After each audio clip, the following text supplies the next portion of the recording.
So getting started in homeschooling, I went to uhea.org, which is the Utah Home Educators Association.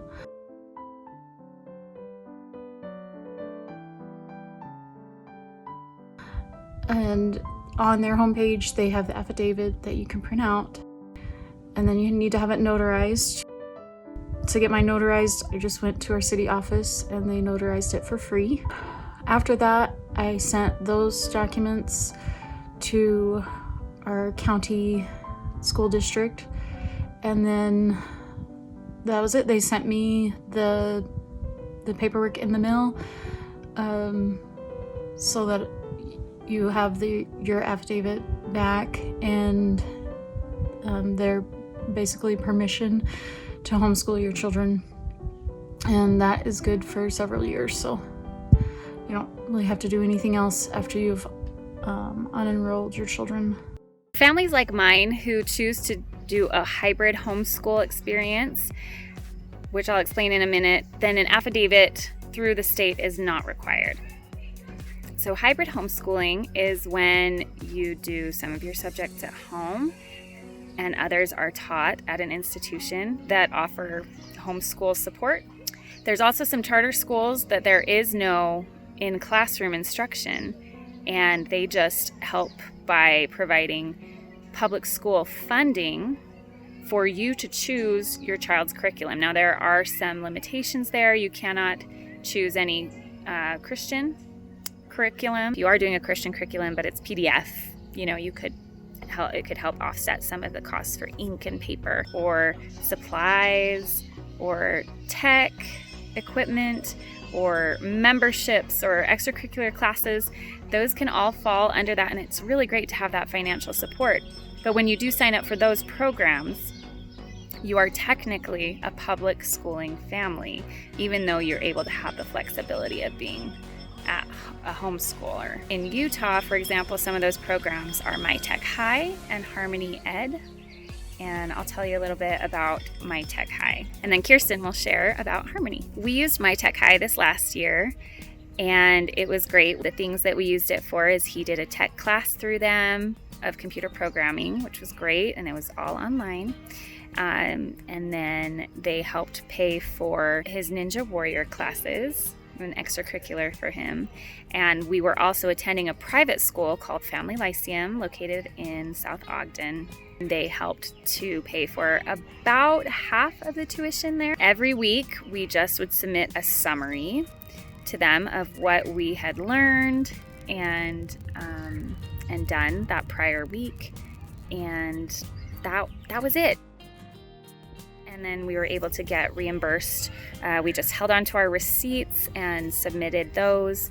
You have 2 opportunities to submit your receipts. One thing that makes it a little bit difficult is, and that I had a really hard time wrapping my brain around when we first started, was the different levels and how much money you really could get. It's not like a blanket amount. It's depending on how you're going to use the funds. You can select up to 7 courses, and there are 3 different types of courses that you can select, and each of them come with a different reimbursement tier. The first type is third-party courses. This means any group class. You can get up to $300 per course. The next category is My Tech High Direct, which are classes offered directly through My Tech High, such as the computer programming course that we did. These you don't get reimbursement, however, they offer these classes directly to you, and you're able to utilize them without any cost. The third and final type of class is a custom-built course, and it's just like it sounds. You get to choose how you want to use those funds for those courses, and you can get up to $225 per course for this. It used to be $150, so I'm really excited that they just barely increased that. There is also an option if you don't select all 7 courses, if you only want to select 6 courses, that you can qualify for a tech credit of up to $500 that can be used in a variety of different ways for kindergartners. Course requirements as well as the reimbursement allotted is half of what children in grades 1st through 12th get. Here's a little look at their website. Great information, really easily accessible. Here's some free homeroom resources. The homeroom takes up course 1, and so there's no reimbursement for that, but you get a lot of access to great resources. Then in building your schedule, it's very straightforward.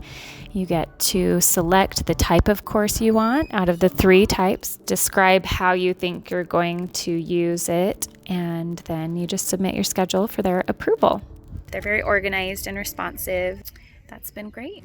I currently use Harmony Education, and they, in the past, I've used it where they have, we do worksheets, and that's one way that you can do it, and they just send you, I think it's like 18 to 20 worksheets that you do, and it'll walk you through math, it'll walk you through science, it'll walk you through language arts, and it's really, really simple. It's, again, open and go.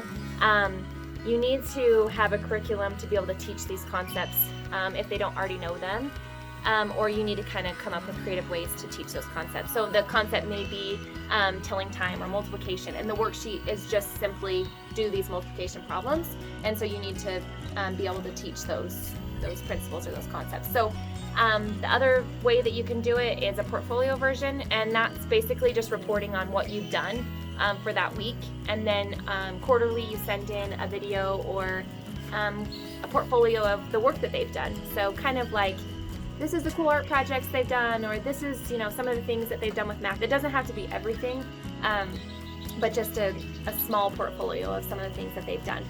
And then that's just a weekly thing. It can be really, really short and sweet, and you can just say, we did math for an hour, or we did specifically phonics, these ones.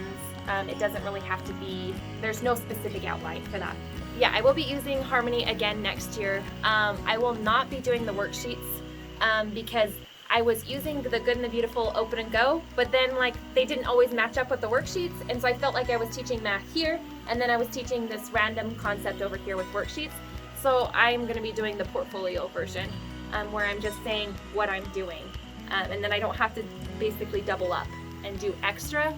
So they give you $1,800 for kids that are first grade and up, and then kindergarten is $900. You can use these funds for different things. You can use it for curriculum. If it's non-Christian based, you can use it for sports or museum passes or educational games, books. You can use it for so many different things. And what I love about them is that they buy it for you. So they either cut you a check for those different memberships, or they will buy those things off your Amazon wish list or whatever it is. And so that's kind of nice because I don't have to worry about sending in receipts and getting reimbursed for things. They just do it all for me. So, and then they do it 2 times a year in August and December. They will, you'll send out your order form, and that's when you need to send out all that you want them to pay for that set amount of time. They allow you to enroll in Options Day. It is something it's an option to do Options Day, and it's $600, and they just take that right out of your funds. And so that's for the whole year, and you go 1 day a week, and they just have different locations, and you get to just send your kids from like 8 to 2:30, and they just do all kinds of things. They do baking, they do PE, they do science stuff, they do all kinds of fun activities, and obviously they get to meet other homeschool kids.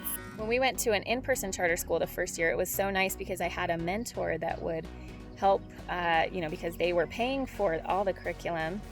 They would let me use something, like when we used Singapore, and we were able to use that for half the year, and then I was like, oh, you know what, this isn't working for us, and without any cost, I was able to turn that back in and try something else through them. I loved starting at that charter school with a one-on-one mentor. We met monthly. That was great for me as a first-time homeschooler who was public schooled myself, to be able to kind of be exposed to a lot of different curriculums without getting tied down to one financially. Without that risk of like, oh, but I already spent all this money on this one, so I have to finish it even though we're hating it. There were some curriculums that just weren't a good fit for us, and you'll find that there's a lot of trial and error, but you'll find your groove. Just be patient. Although these programs may not be available in your area, if you search for a distance charter school for homeschoolers, that you'd be able to find one in your area, and I bet they'd be very similar.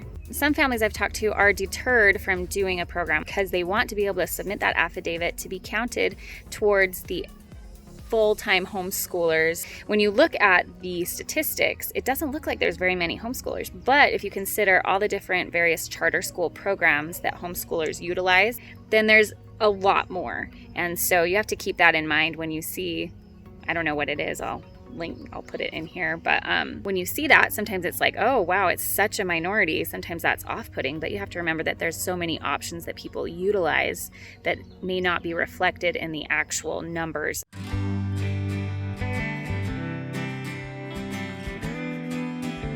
Gosh, what's it called?